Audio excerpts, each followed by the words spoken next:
Good afternoon, everybody. This is Bill Fulton, the director of the Kinder Institute for Urban Research at Rice University here in Houston. And welcome to today's webinar in which we will release and discuss the results of the 2020 report for the Texas Flood Registry.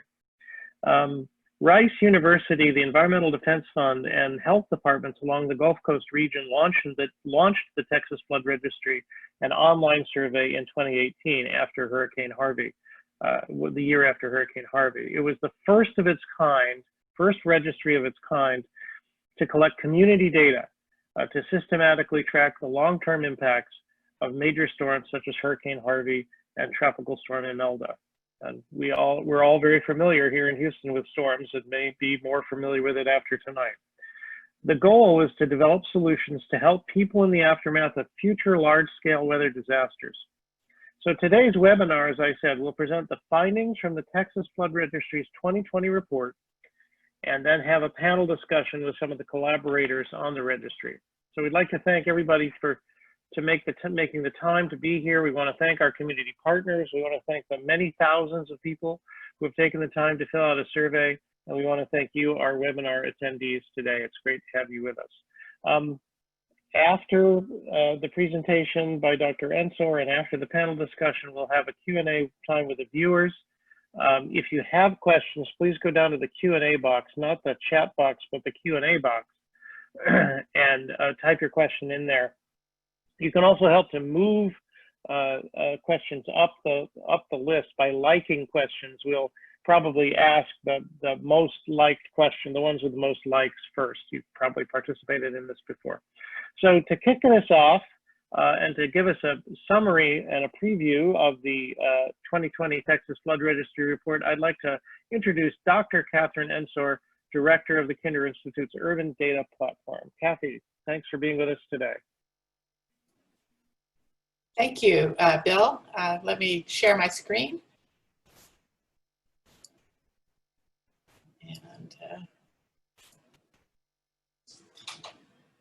Hi, everyone. Thank you for joining us today. I am Kathy Ensor. I'm a professor of statistics at Rice University. And as Bill indicated, I also direct the Urban Data Platform for the Kinder Institute, a project that I've been very passionate about over the last few years, and I'm very proud of what our team has managed to put together. So we're here today to discuss the findings of our Texas Flood Registry. So as Bill pointed out, the registry is serving a very important role in helping us measure the long-term impacts of all the major storms in our region.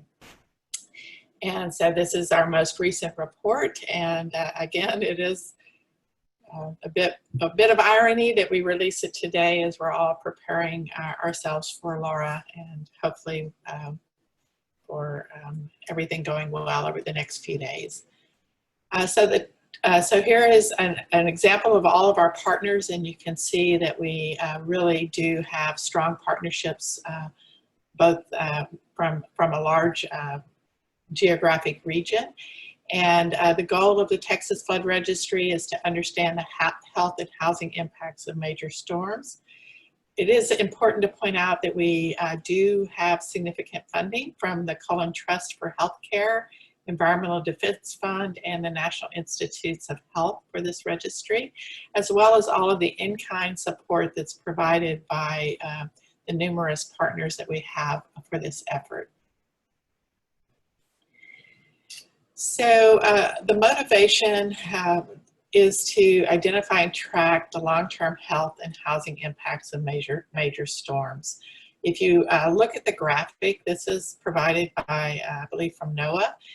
This is just all of those sort of high-dollar weather and climate disasters that we've experienced in our nation this year. And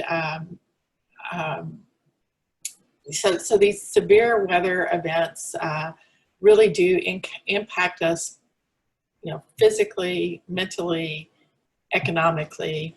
And our goal for the registry is to capture sort of that human experience that we're all living through, with the goal of preparing us better for future events.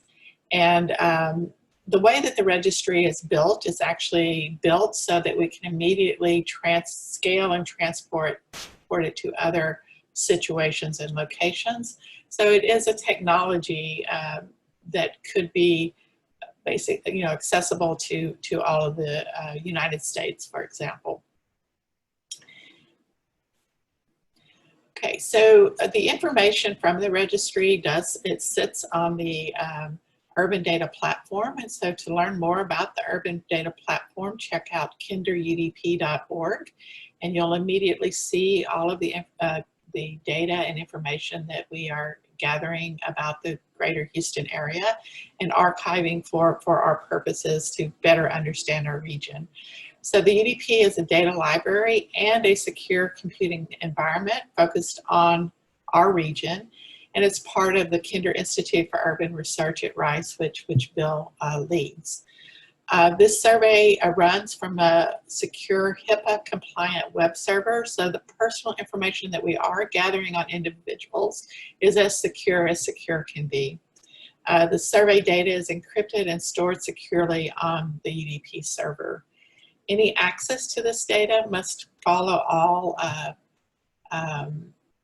federal, state, and local regulations, as well as university regulations and research related activities. And all the aggregate information is released. And so it's a very secure system, and everyone should feel comfortable sharing their information through the surveys that the registry is conducting. So just thinking a little bit about, what we've managed to gather. So we have over 20,000 unique respondents to our registry. So 20,000 people have registered and given us permission to recontact them for their long-term consequences of storms in our region. And so for Harvey itself, we have 19,993 unique individuals.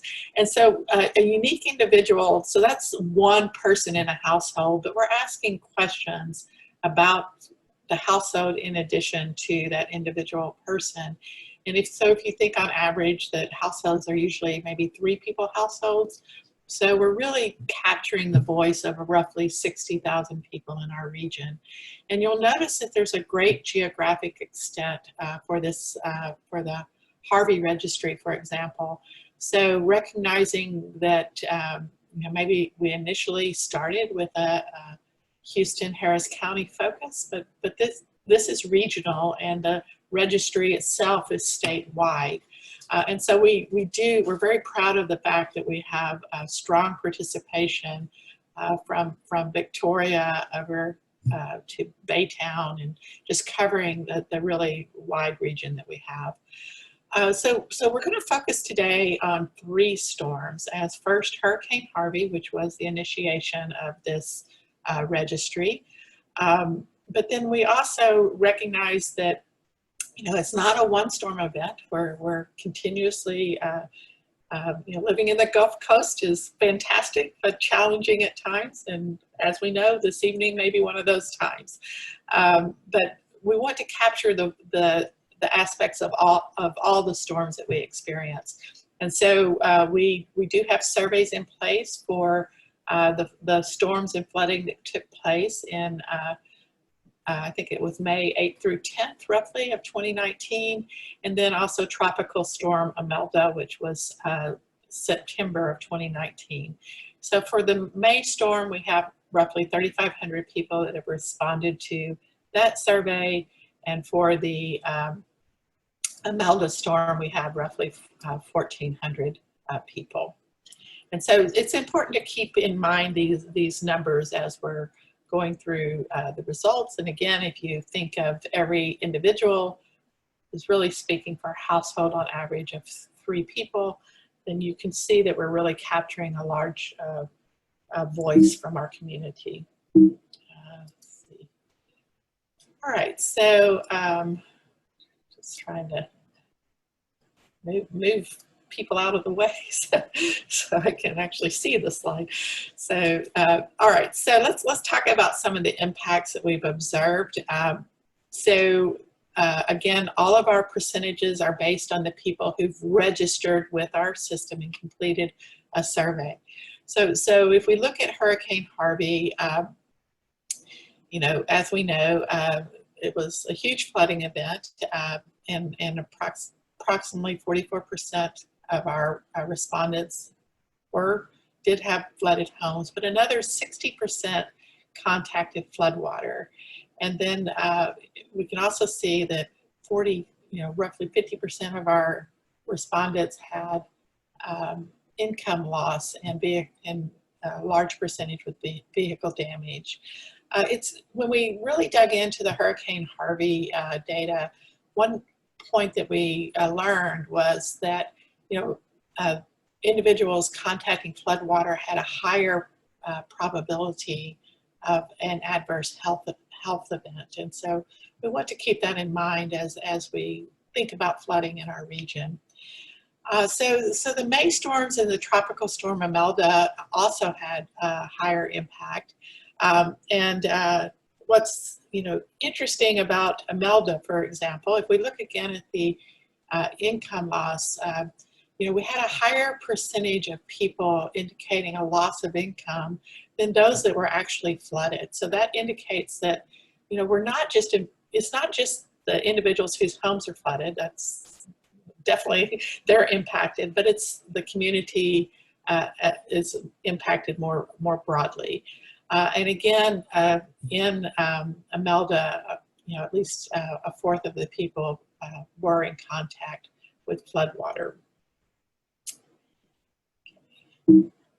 And we do see from this information that Harvey continues to be the big event, but we do capture an impact from our other storms as well.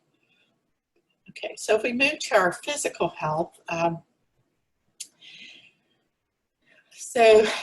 let's look at the map first. And so the map represents the percent of registrants that experience one or more symptoms due to Hurricane Harvey. And so this is one or more health symptom. There's a long list on the survey, and if you haven't completed the surveys, I really strongly urge you to do so. It's informative in itself. The registry, in addition to have really capturing good information, it provides good information to our community as well. So we see that so the darker purple are the higher impact, the higher percentages, and then the lighter blue are the lower percentages. But you can see that there is a large geographic region where a large percent of the respondents to our surveys actually experienced one or more adverse health effects from the event. So what are some of those health effects? So we just captured a few of them. So we looked at runny nose, headaches or migraines, problems concentrating, shortness of breath, and skin rash. And again, major impact from Harvey in terms of this percentage of individuals that have experienced these type of events, but not inconsequential for both the May storm and the tropical storm Imelda.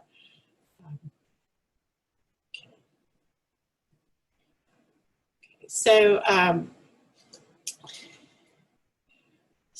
if we look at the difference between whether someone's home was flooded or not flooded, and again, focusing on the physical health, we do see that over 70% of the individuals in Hurricane Harvey whose homes were flooded experienced a adverse health event. And but even if your home was not flooded, over half still experienced an event. And so the storm itself, we're measuring significant events, both whether your home was flooded or not. And again, this in May of 2019, that storm, you know, we have over a third of the people whose homes were flooded experienced an adverse event, and 23% for those in Imelda. We do see a drop-off in the non-flooded individuals that had adverse health events. Okay, but if we, so we also measured just reporting the adverse health events. So again, Harvey, 63% experienced one or more symptoms, 8% in the May storm, and you know, we only and then 9% in Imelda.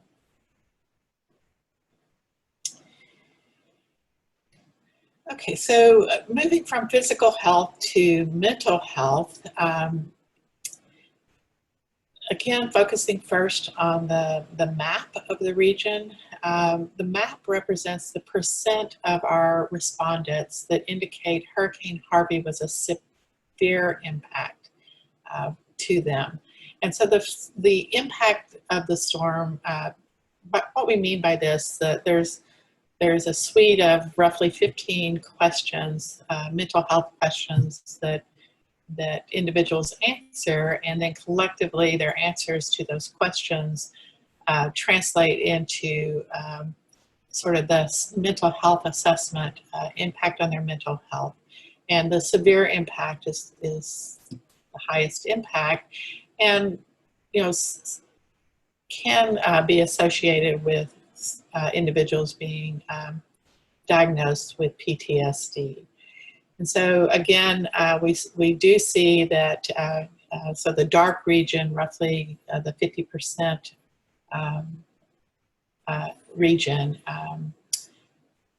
you know, we see concern in Harris County, but then also if we move further east, we see high impact regions there. And so overall, a quarter of the people responding to the Harvey report survey would be categorized as realizing a severe impact event in their life. For the next two storm events, and it's a direction that we move with the survey, it's more of a yes/no question whether there were emotional changes, experiences during the event. And so 20% of those that responded to the May storm event experienced emotional changes, and 30% from Imelda. So we see that there is a strong impact on the mental health of our community from these storms. So that's something that we really need to be conscious about and you know, protect ourselves from as best we can. So I do want to point out, so again, the registry, in addition to collecting all this highly valuable, high quality data from our community, it's also a system that allows us to collect this very important information and to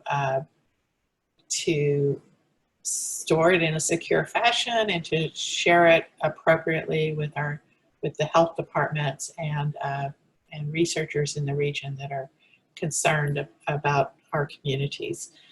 But we saw with the rise of the pandemic, we saw an opportunity to pivot the technology to actually capture the health and economic impacts of the pandemic that we're all living through. And so I do encourage you not only to register for the flood registries as they roll out, but to register for the COVID-19 registry. It's really just completing a survey, and then you're part of the community. We are resurveying everybody on a regular basis so that we have a real-time snapshot. If you're interested in the type of information that the COVID registry produces, if you go to the website, you will have access to the dashboard, as well as that gives up-to-date information, as well as any reports that have been written. So with that, I'd like to thank a really large team. So this is a picture of gives you an extent of the involvement of all of our communities and all of our health departments. And a big shout out to on the top left corner is a picture of Rashida and Hen, who are Rashida oversees the registry, and Hen is the strength of the urban data platform. And so it's just a really strong partnership. Down in the middle, I'd like to give a shout out to Marilyn Miranda, who's actually on the picture of the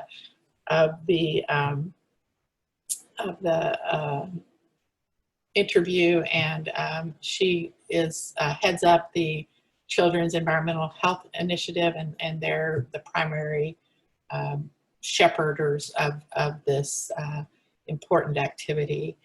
And again, this is really truly an effort of a labor of love and of many people contributing across our community to bring people to the registry and to help feed it with better information from our community.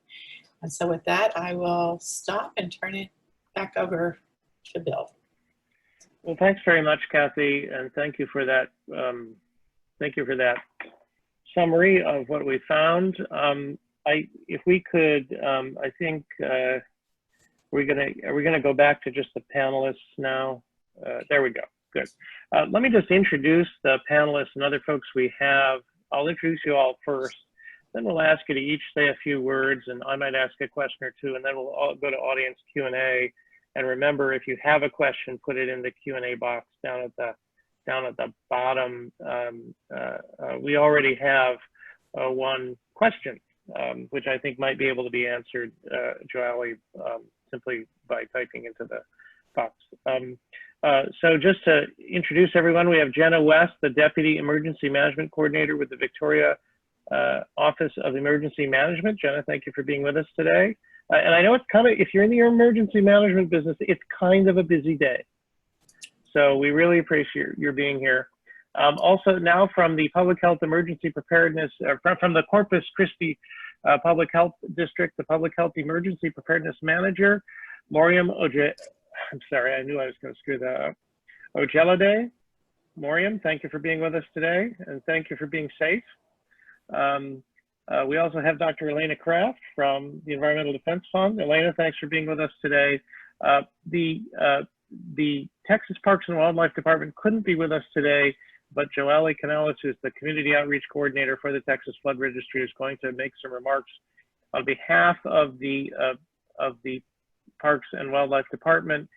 In addition to that, we do have, as Kathy indicated, we have Rashida Callender, who is the project manager for the Texas Flood Registry, with us. So Kathy and Rashida and Joelle will be available to answer questions as well. So let's just go down the line and talk a little bit about these findings from our critical partners here, who we've worked with now for 2+ years, and ask them what their key takeaways are from this report and what it's been like to work with the Texas Flood Registry as a public health tool. So we'll begin with Jena from the Victoria Office of Emergency Management. Thanks for being with us today, Jena. And maybe you can just tell us a little bit about what your takeaways are and your experience in dealing with the Flood Registry. Of course. Thank you all for having me.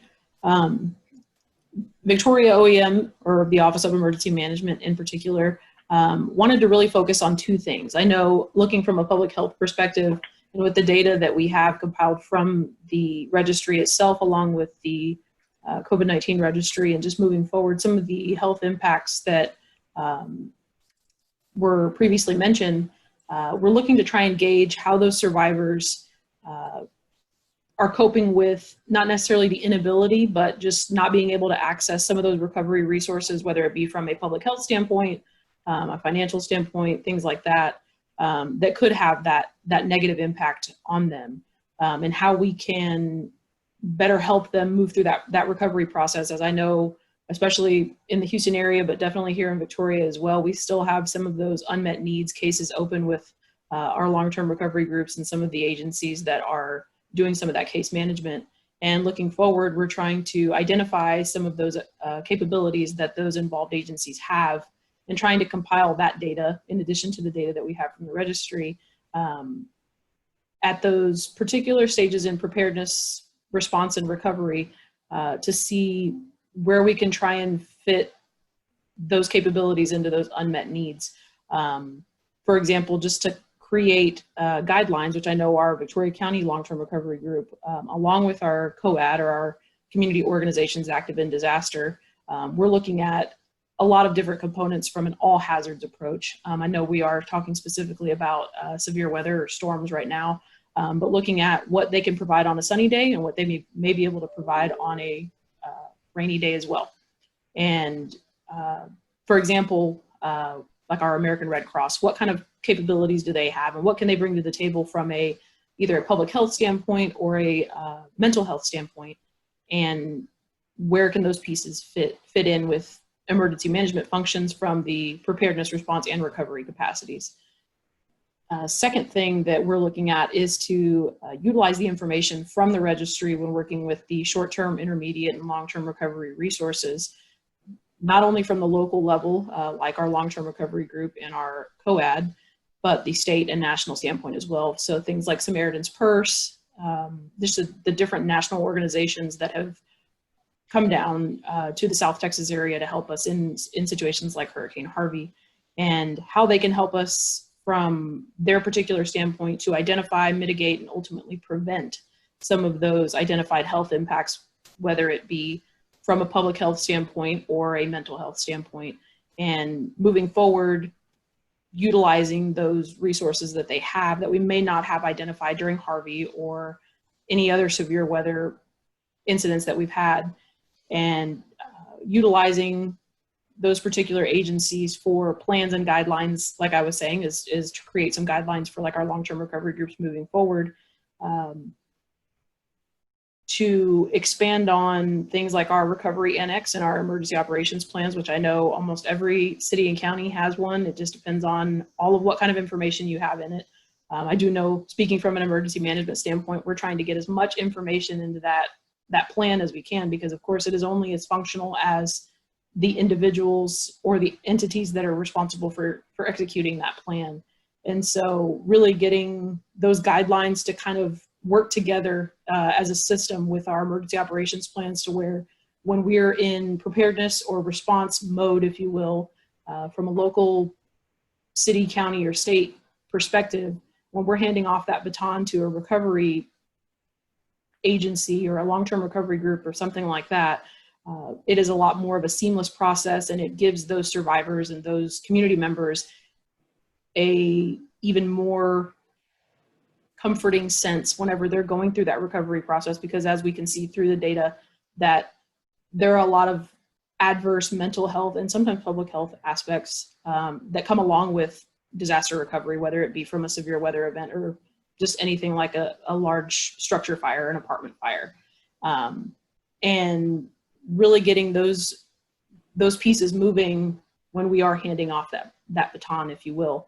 And through that recovery process, maybe implementing some things, looking downrange with this data, is do we add a component into that case management system from a long-term recovery perspective, to where they're identifying those unmet needs from a mental health standpoint. And yes, they are doing a lot of things to provide resources and funding and volunteers to be able to help repair things at their home if they have something that's damaged, but then adding that mental health or that public health component, to where we're really taking that extra step from a local standpoint to make sure that those needs are met, and making sure we're not skipping over that mental health aspect, because we know that it is such a key component in that recovery process.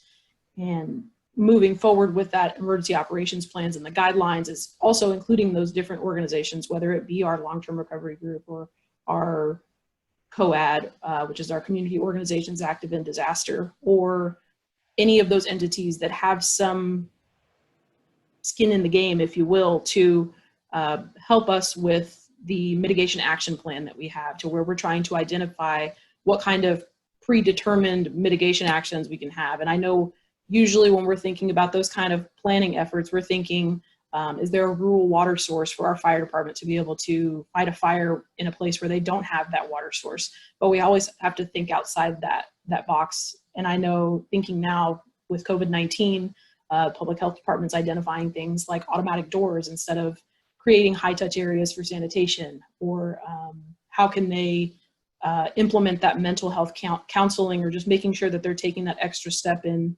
case management through our recovery processes to make sure that those things are identified, and really just being able to sit down with our survivors and see what kind of impacts they've had on their family or them as an individual or as a household, and how we can bring those pieces together, whether it be our mental health experts and subject matter experts or public health experts that can really just put those pieces together, because I know some of those have been questions that have been asked. And especially being able to rectify that information with the data from the registry. So in a nutshell, that's kind of where Victoria OEM looks to move forward with the data and really implement it into those planning processes, because of course, like I mentioned earlier, is those plans are only as effective and as, what's the word I'm looking for? They're only as effective and as capable as the individuals are that bring their information to the table and the things that they can provide when it becomes that rainy day event. So planning and shaking hands on what it is that we plan on doing on a rainy day is a lot easier to do when the sun is in the sky and we don't have something like Hurricane Harvey or Hurricane Laura to worry about. So that's kind of where we're at. Okay. Great. Thank you, Jena. Moriam in Corpus Christi, I'll turn to you now. And actually, are you actually at the Emergency Operations Center there right now? Is that where you are? Oh, no, I'm actually at our health department. Yes. I see. Okay, but you're actually out in the real world, not at home. I'm actually in our facility, the health department. Oh, wow. Yes. Okay. Well, maybe you can tell us a little bit from your perspective, again, how this information has been helpful to you and how you have been working on all this and what your key takeaways are about disasters and the value of the registry and what you've heard today. Yes, thank you for the opportunity. So for our health departments in general, in helping our community residents recover from disasters like Hurricane Harvey and any other storm, data is really important to kind of gauge the impact of these emergency events. So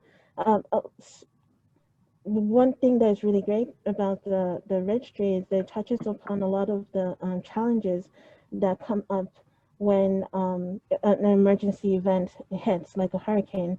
So I mean, we experience, our community residents experience, damage or loss to their homes or vehicles. Well, they're the nuisance mosquitoes as well, but also the impacts to their health and especially mental health, which can sometimes not be given the attention that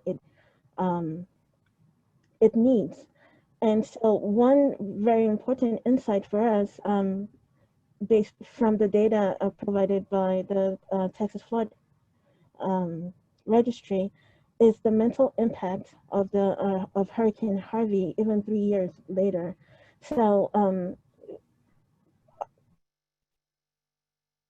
there's some emotional response and even expect some long-term response to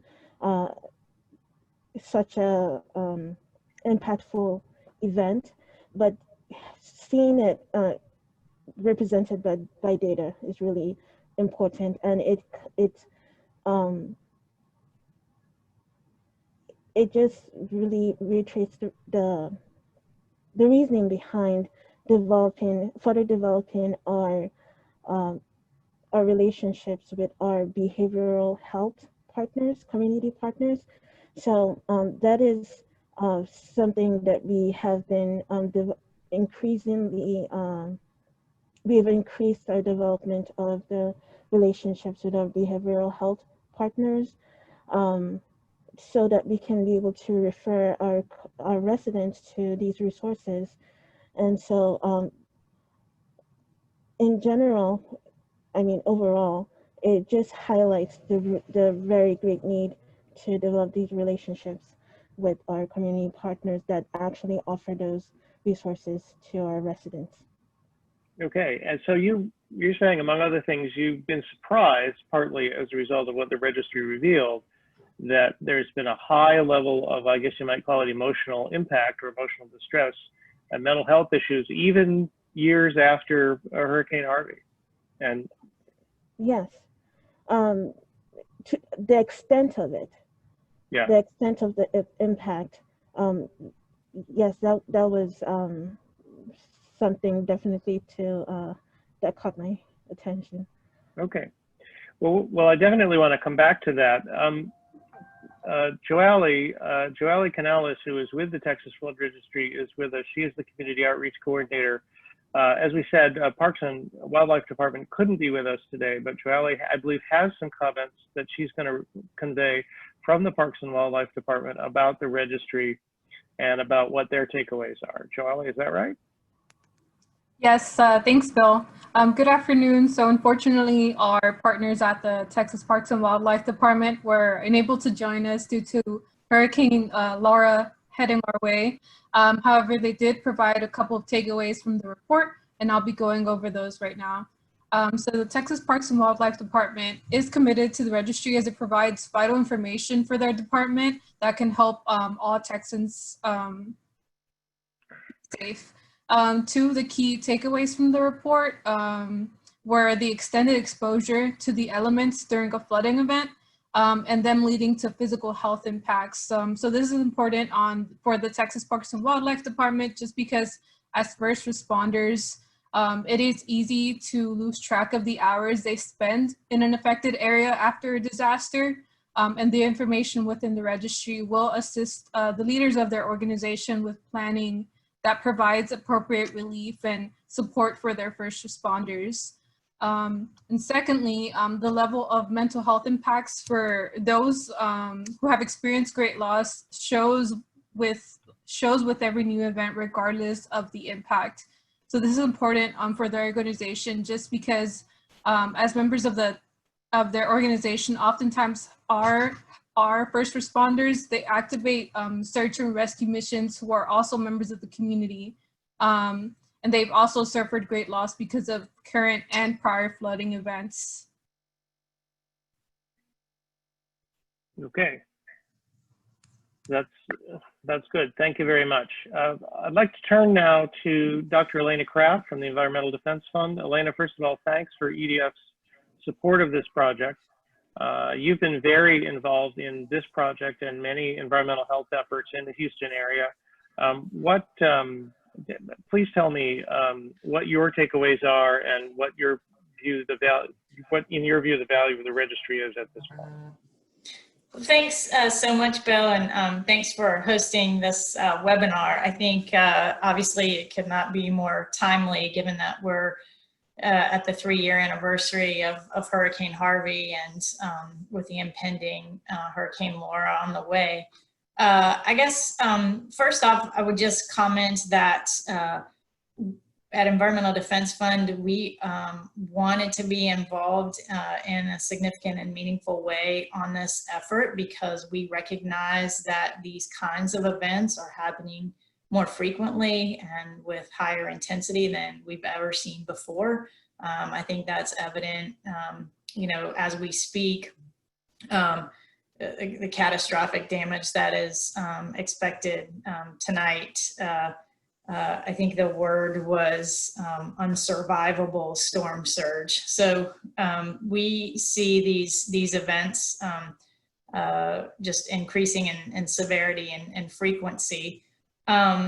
One of the things that, and I noticed in one of the questions was, I thought this was the Hurricane Harvey registry. And yes, that's true. It started out as the Hurricane Harvey registry, but we recognize, and maybe we were naive at the beginning, I think we didn't realize that we were going to have so many flood events happen so quickly after Hurricane Harvey that we ended up having to make a change and turn it into the Texas Flood Registry.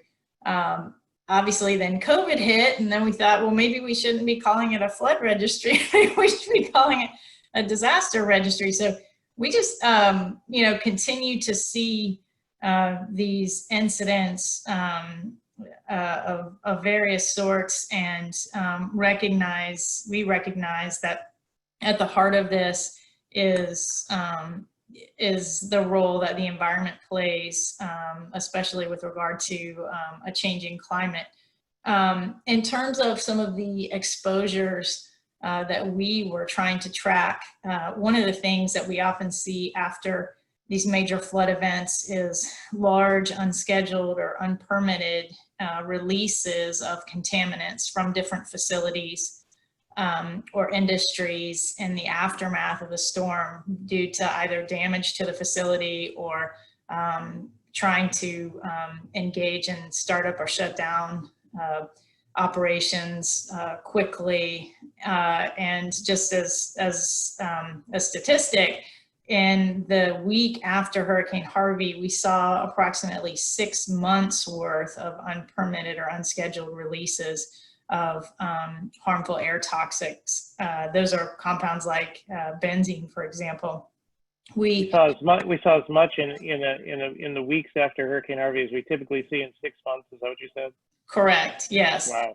So we understand, and this is at a time when traditionally the state environmental agencies and some of the regulatory agencies shut down the air monitors to try to protect them from storm damage. So at the time when we have the highest concentrations of pollutants, we have little to no monitoring that's being done to try to determine whether there may be some sort of health outcome that could be associated with those exposures.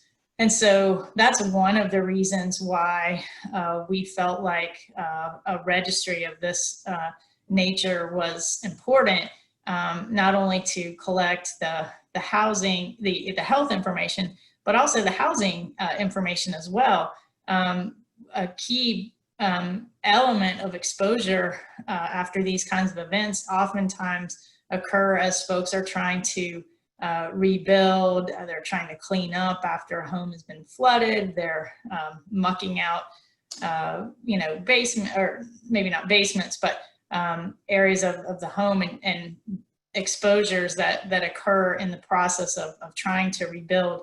I think that some of the findings in the registry, which may not be surprising, obviously, are that, for example, there are some areas of the city where it takes, you know, 5 times longer to come pick up trash that's on the curb than in other areas. And so trying to drill down and understand, why is that?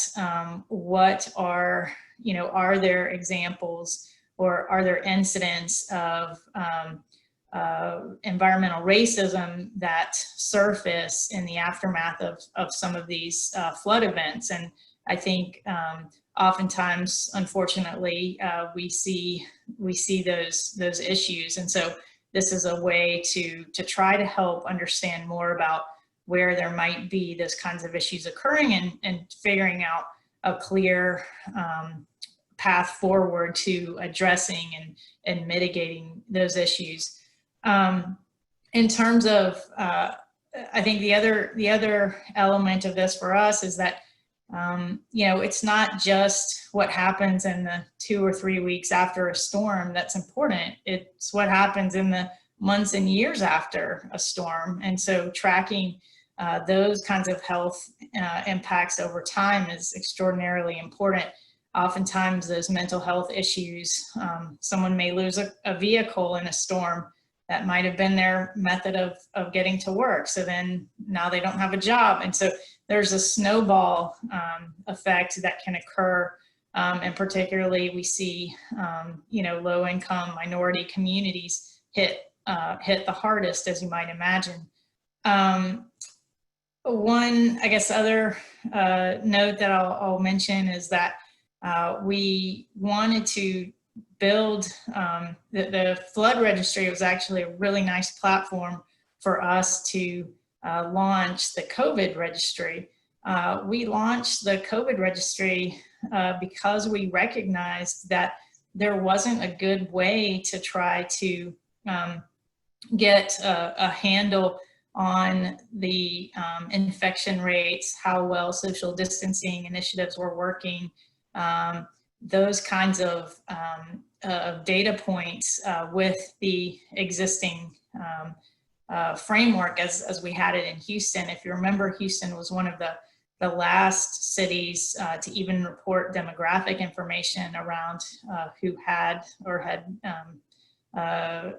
passed away because of COVID or COVID complications. The registry from the environmental perspective is important in that sense because we're able to use the information to help understand whether there are other factors like air pollution or whether there's a community located in an area that's known to be more polluted or have higher concentrations of different pollutants, and whether that exacerbates the severity of a COVID infection. Obviously, there's a lot of anecdotal evidence, and we've seen lots of reports and scientific reports even indicating that those underlying diseases and those underlying exposures do play a role, but this provides the Houston area an opportunity to really get a good sense of exactly what those associations might be and how much of a role they contribute to someone's overall health. So for all of those reasons, EDF is very committed to seeing the registry move forward this year and for many years to come as we understand more about how climate and climate weather related disasters are causing more and more of these health outcomes. So I think I'll stop there, but happy to answer any questions. Okay, thank you, Elena. It's now time for us to go to question and answer. If you have a question, put it in the Q&A box. We have plenty of time for questions, so please do so. I have some questions, but there is a question here from Clara Fowler. I know we have no one from Houston or Harris County on the panel, but Kathy and Rashida, I know you work with both Houston and Harris County very closely, so perhaps you could answer this question. How is the city of Houston and or Harris County using the mental health data from the flood registry to respond either to people affected by Harvey or for future hurricane response? So certainly I'll speak up. I don't want to speak specifically for the health departments. We do have a meeting actually next week with Harris County specifically on this issue to see how the information that we've pulled together can assist them. But I think just knowing that the mental health issues are as significant as they are has helped guide the health departments in supporting that aspect of recovery for the communities. Rashida, I don't know if you have anything to add. I would add with recent changes we've made to the survey, so we are always incorporating the feedback of our collaborators, in addition to asking questions about the mental health impacts. We're also asking questions about are registrants able to access mental health resources, or if they know how to, if there are any barriers to accessing those resources.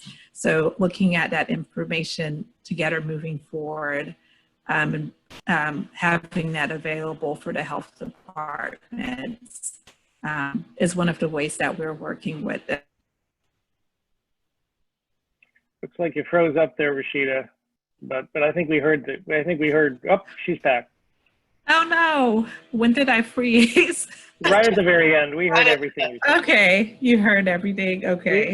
We heard everything you said. Thank you. I do think one of the interesting things about this registry and the COVID registry is the focus on mental health. Kathy, you are familiar with a lot of efforts like this. Has mental health been generally underrepresented and under-tracked in the wake of disasters? And if so, why is that? And why did the team decide in this case to focus both, this is true of the COVID registry too, on mental health as well? Yeah, so I think the answer is yes, in general. You know, we're all so focused on the immediate aspects of protecting our lives, our health, our property. And you know, and I will have to say that in this community, I'm just always so impressed with how everyone pulls together and really helps each other through these storm events.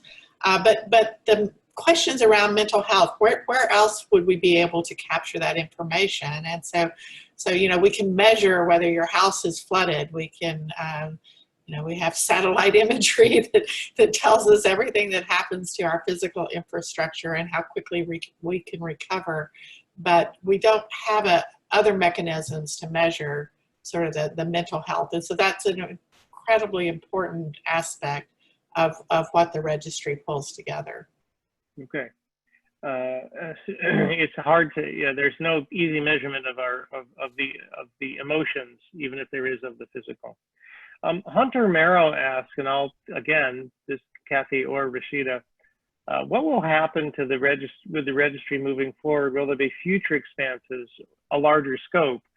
You've already built on the Texas Flood Registry to include the COVID registry.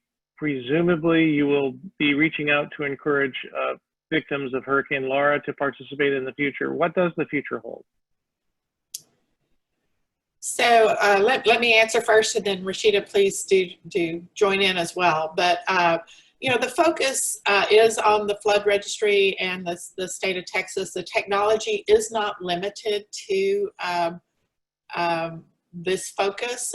So there is it's very pivotable to other activities, as we've seen for COVID.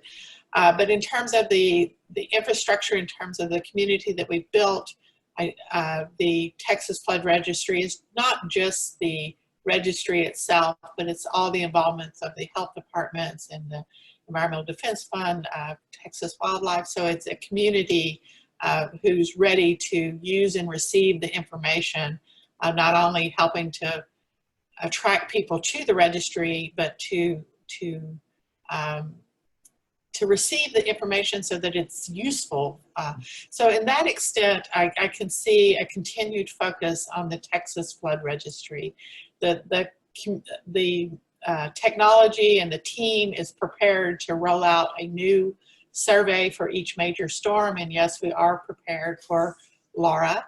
So everyone be on the lookout for that when things settle down in a couple of weeks.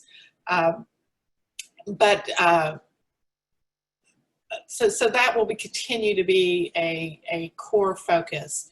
But as we saw with the COVID registry, we can pivot the technology. And so there is a strong effort for the COVID registry in the greater Houston Gulf Coast region. And so by strong effort, I mean we have to drive people to the registry to get them to fill it out. So it's no good without information. And so we need people coming to it. And so actually recruiting people to fill out the surveys is one of the big parts. And so there's a huge effort for the COVID registry here. But the COVID registry itself actually did go nationwide.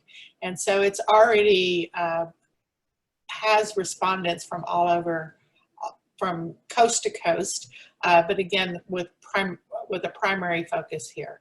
So the technology is not limited, but the community infrastructure, we don't want to lose the Gulf Coast region and the Texas flood focus of that community. So that will always be there. And Rashida, maybe you could augment. Anything to add, Rashida? I agree with Kathy. Definitely the technology is scalable, and with COVID-19 to other public health situations or concerns in addition to flooding. So as Kathy said, although the technology is scalable, a big component of that is community engagement. So we do just the Texas and Gulf Coast focus is very important to the future of the registry. I would say on the technology end, we have been able to pivot, and we have shared some of the source technology with other sites, particularly in Indiana, where Dr. Miranda, who is a co-PI or lead investigator on the registry, that's now where her research group is based. And so through engagement and conversations with health departments and community organizations there, we've been able to help them set up something similar to the registry, but they've taken ownership of it, and they're able to collect data, I guess currently on COVID, but now that they have this familiarity with the registry, are able to scale it to other situations as well. So there are definitely two type of focuses. We want to keep it going here in Texas and the Gulf Coast, but we are definitely encourage other parts of the country to adopt the technology and use it as well. Okay, thanks. Dr. Craft, Ken Lee asks, and Kathy too, I guess, Elena, you mentioned that many state air monitoring sensors are turned off during a storm to protect them from damage, which makes it difficult to monitor air pollution during a storm when often air pollution is at its worst. So are there, so again, Lee asks, are there alternate monitoring sensors from other organizations or crowd-funded sensor projects, or what alternatives exist to fill that data gap? I'd ask Elena and Kathy both to address those. If you have something. Sure. I mean, from our perspective, there is not enough of a plan B in place when those stationary monitors are taken offline. As an environmental organization, we ourselves have gone out to take measurements using contractors who have very sophisticated equipment and instruments on a mobile platform. That to me is the best way to try to be able to capture some of the emissions that may exist following these kinds of incidents. Even though Houston has a robust stationary monitoring network, it's very sparsely located just because of the huge size of the Houston region. And so it's just not amenable to being able to capture some of those exposures that may be at a neighborhood or community level. So that's why a mobile platform is really ideal for that kind of use. So we have seen investments from the city of Houston, for example, in purchasing equipment for a mobile platform that can take measurements on different air pollutants, like benzene, for example. We've also seen efforts by Harris County to purchase additional equipment. We heard a statement from Harris County Judge Lena Hidalgo that the county will be out monitoring following this event. So we're hopeful that that becomes more of the norm and the standard procedure, as opposed to everyone sort of saying, well, storm's coming, let's take everything down, and then not have a good sense of what's out there. Where I think we could use more leadership is on the part of the state environmental agency. TCEQ, for example, has a mobile monitoring unit, but it's stationed in Austin. That makes it difficult for them to get anywhere besides Central Texas in a short amount of time. And oftentimes, when community members call 311 to report, say, an odor or of that nature, it can take several hours before anyone can get there to be able to take measurements. So that time is really critical in understanding more about what the community may have been exposed to. Kathy, so is there some magic app on the way to solve this problem, or? Oh, sure. So, no, I think that, you know, one thing is monitoring and measuring, and another thing is communicating that information to the public. And we are in partnership with both EDF, the City of Houston, and many of the partners on this registry to develop a way to communicate information around air quality through many different many different ways to measure. But I'd also like to not only address the air quality issue, but I want to bring it back to sort of the water quality and the flooding aspects.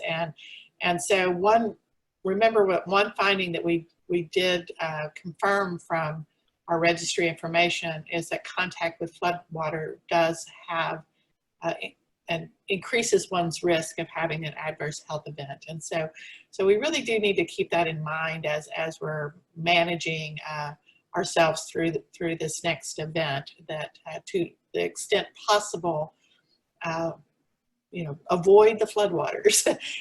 Just, you know, certainly in some cases we can't, but if we do have a choice between you know, touching the water and not touching the water, choose to stay away from it. Okay. I want to go back to the mental health or behavioral health question. There's a pending question about Houston, which I'll get to in a minute, but I know Moriam had mentioned that they had strengthened their relationship with the behavioral health specialists. I'm wondering, Jena, from your point of view in Victoria, have you also strengthened as a result of the registry and other recent events your relationships with the mental health or behavioral health providers? And if so, what does that look like? How do you make sure people get the help they need, particularly when, especially in mental health and behavioral health, resources to assist people compared to other types of public health are very limited? Absolutely. I think we definitely have strengthened those relationships. I know we did have a pretty good working relationship, I know previous to Harvey, with just some of the individuals that work with like our Gulf Bend Center here in Victoria, to where they would help us teach anything from our community emergency response team courses, and they're teaching the disaster mental health piece that kind of helps those volunteer responders or first responders or whoever it is to have that that knowledge in their back pocket to think, okay, you know, just as an example, I'm a firefighter that works with Victoria Fire Department, but I don't know what to do necessarily in a mental health crisis beyond my scope of work. How can I get this person the assistance that they need? And so that's a big component, at least in our office, and I know with a lot of other emergency management offices too, is to really just blend those pieces together. So if we have that individual or that agency that may not necessarily be their scope of work, is let's get that contact information and let's shake those hands, you know, with them, either with our office specifically, or if it's a liaison team that we build for our emergency operations center, whether it be just providing that information to the long-term recovery group. And so I do think that data like this can really provide a robust framework for that networking opportunity, because it's rectifying the need for that mental health component when it comes to disaster recovery, because I know that is something that not only with the registry, but just in other bits of research or just other recovery components that I've seen, where mental health seems to be the thing, almost like when we talk about, you know, what are some of our shortfalls as far as response, or in friendships or relationships or networking, it's communication. And so I feel like that mental health piece is the equivalent to that in disaster recovery, as we think about, you know, how can I get my house fixed? How can I get a new car? How can I make sure that my insurance is covering what I need it to? But that mental health piece is so paramount, because I think a lot of us have that tendency to feel a lot more resilient than we might be from a mental health standpoint, especially from a response capacity. And so I think that's something we really would like to move forward with, those relationships, and really hone in on that, whether it be from a responder standpoint, like I know Ojelade was talking about with Texas Parks and Wildlife, and even to our community members and some of those responders in between. Okay, thanks. Bill, I just Yes. want to address, there was a question that I typed. It was from Elena Novominsky. I think the one you're referring to. She just asked, are you actively working with the Behavioral Health Network here in Houston to share your info and to partner, encourage more participation? I did want to express that we are working with a network of behavioral health providers. They're actually one of our community partners here in Houston. We were included in a few meetings to build the disaster behavioral health initiative. I know that was published sometime in 2019. I think it was late 2019. I think it was December. And again, I can link to that report, but we did do a lot of outreach during those meetings with other counties, with other organizations here in the Houston area that focus on behavioral health with first responders and just the whole breakdown of how things work with them. Again, I can link to the report they published, but we are working with them actively. Okay, great. Well, let me just go back. We've answered all the questions that are pending. So let me just go back to our panelists and say, is there anything else you want to tell us that we haven't discussed, any aspect of not only the registry, but the use of this kind of community-based information in disaster response? Kathy, maybe you can tell us a little bit more about how you are preparing for Laura and what might emerge from that, for example. Well, I think one thing that we're seeing, in this current report, Harvey still looms large, and hopefully we are not facing another Harvey, but it really does help us understand the impact of the storm from its severity. And again, we will be ready. We're prepared to roll out an additional registry for Laura. We'll give the community, we don't want to do it next week. Everybody next week will be dealing with sort of the physical and real-time aspects of what we're going to be facing for the next few days. But as the physical infrastructure settles down, then we would like to roll out the LARA registry so that we can capture that sort of real-time experience from our community. Yes. And that's the important piece. What are those aspects? And then not only answering it now, but a year from now. If you're still thinking about Laura a year from now, we need to know that, and our community leaders need to know that.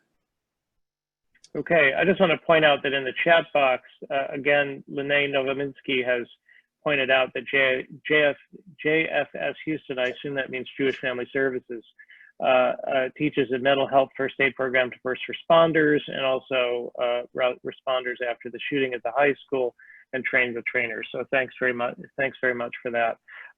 I think we've probably come to about the end of our time. I want to thank everybody for participating. Thank you very much to our panelists, Jennifer, Victoria, Moriam from Corpus Christi, everybody else, Elena, tuning in from Austin, I assume, Kathy from Sugar Land. We're all over the place here in Texas. So I want to say thank you, and thanks to all of you. We had quite a few participants and some on Facebook Live. So thank you for all of us, and stay tuned actually for a couple things coming up. We will be updating the COVID registry on a regular basis. There is a dashboard on that on the COVID registry site. And as Kathy said, we'll be rolling out a Hurricane Laura registry, or a Hurricane Laura module or effort related to Hurricane Laura for the Texas Flood Registry. So thanks very much to all of you for participating, and thanks very much to all of you for tuning in. Thank you, Bill. Stay safe, everybody. Yes, thank you. Bye. Thank you very much.